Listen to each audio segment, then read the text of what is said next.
दोस्तों 21 नवंबर को Dubai air show के दौरान भारत का HL तेजस क्रैश हो गया। तेजस के क्रैश होने के बाद पाकिस्तान की खुशी 7वें आसमान पर पहुंच गई है। पाकिस्तान इतना खुश है और इसको लेकर इतनी अफवाहें फैला रहा है कि जैसे कि वो आज तक इतना खुश कभी नहीं था।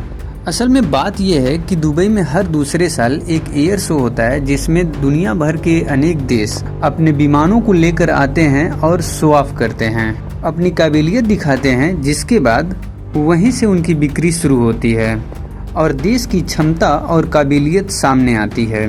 भारत ने भी अपना लड़ाकू विमान HL तेजस दुबई एयर शो में ले गया था और वहां पर अपनी करतब दिखा रहा था। कहा जा रहा है कि तेजस 600 करोड़ में बना दुनिया की बेहतरीन फाइट जेट में से एक है, लेकिन मैनओवर के दौरान तेजस क्रैश हो गया। मैनओवर का मतलब होता है कि तेजस को किसी भी डायरेक्शन में, चाहे ऊपर नीचे या दाएं बाएं, कैसे भी करके उसे हम आसानी से पलट सकते हैं। इसका इस्तेमाल खास तौर पर युद्ध में होता है। जैसे कि अगर कोई सामने से विमान आ रहा है या कोई जेट आ रहा है तो उसे हम कैसे बचेंगे।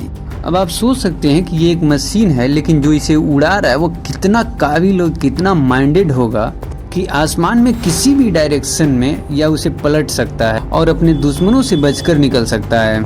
इसी स्टंट के दौरान भारत का तेजस क्रैश हो जाता है और हमारे देश के एक वीर पायलट जो HL तेजस को उड़ा रहे थे, जिनका नाम नमान साहिल है, शहीद हो जाते हैं। नमान साहिल जो हिमाचल प्रदेश से थे, एक बेहतरीन पायलट थे जो अपने बेहतरीन स्टंट से जाने जाते थे। सलाम है ऐसे वीरों को जिनके पास इतना माइंड होता है कि वो इसे उड़ाते हैं। आप ये सोच सकते हैं कि ये कितना हाई रिस्की होता है। पाकिस्तान जो दूसरे के टुकड़ों पर पलता है, वो आज तक तो इस प्रकार के जेट बनाया नहीं और जिसने बनाया और अपनी करतब दिखाया उस पर हंस रहा है। आप सोच सकते हैं कि कितना घटिया सोच रखता है भारत के प्रति। पाकिस्तानियों, तुम देखते रहो और जलते रहो। हमें गर्व है अपने भारत पर, अपने सैनिकों पर, अपने जवान सिपाहियों पर।